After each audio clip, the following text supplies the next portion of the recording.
say you'll catch me.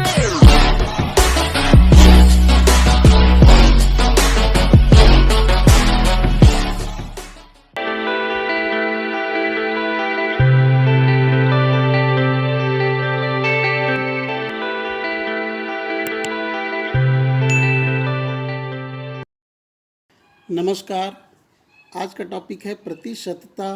प्रतिशतता के संबंध में इसके पूर्व मैंने आपको और बताया है, एक बार और रिवीजन कर लेते हैं। प्रतिशत का अर्थ है प्रति सैकड़ा, और प्रतिशत की सहायता से हम तुलना करते हैं जब एक समान आधार जो हर परिस्थिति में तुलना के काम आ सके।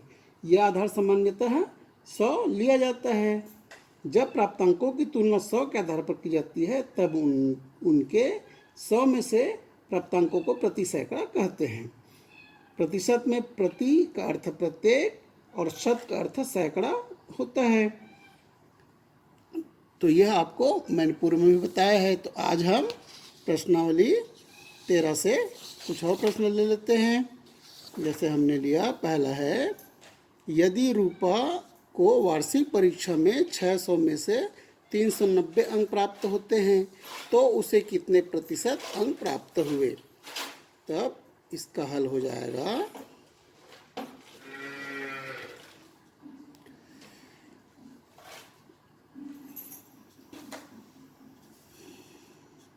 रूपा को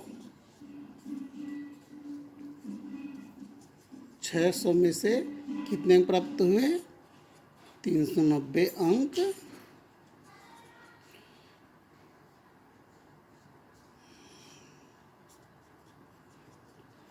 प्राप्त हुए।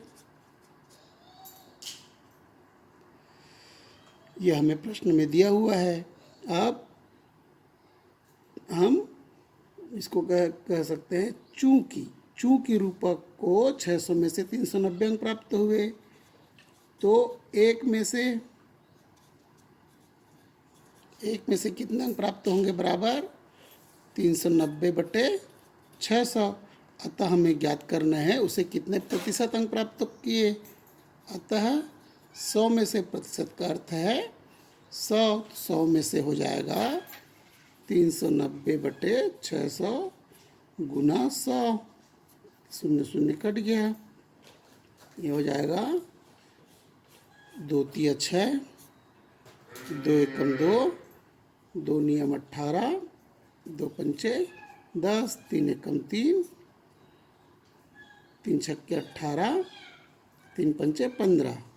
तो बराबर कितना आया, 65%। अतः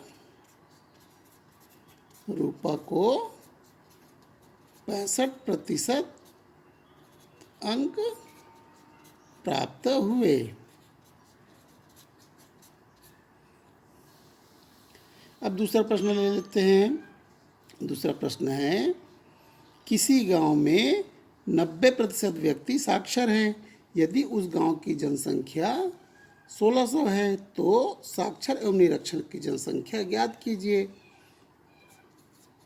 तो हल होगा, गांव की जनसंख्या कितनी है,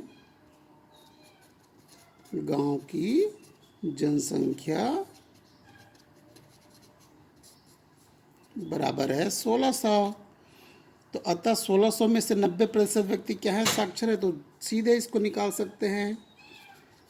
अतः साक्षर कितने व्यक्ति होंगे, साक्षरों की संख्या बराबर यह हो जाएगा 1600 का 90%। तब बराबर होगा 1600 गुना 90 बटे 100। इस प्रकार से हम निकाल सकते हैं। कट गया, तो यह हो जाएगा 0 और 16 नियम 144। इस प्रकार साक्षर व्यक्तियों की संख्या है 1440। अब साक्षर और निरक्षर दोनों की संख्या ज्ञात करना है। तब क्या होगा, अतः निरक्षर व्यक्तियों की संख्या क्या हो जाएगा, निरक्षर व्यक्तियों की संख्या बराबर हो जाएगा कुल संख्या। कुल जनसंख्या ऋण साक्षर व्यक्तियों की संख्या बराबर होगा 1600 ऋण 1440। तब यह हो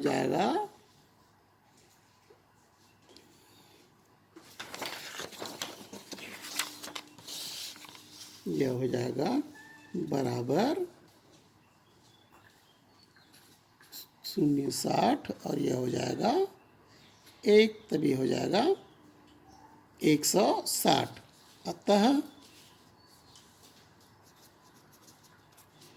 अतः साक्षर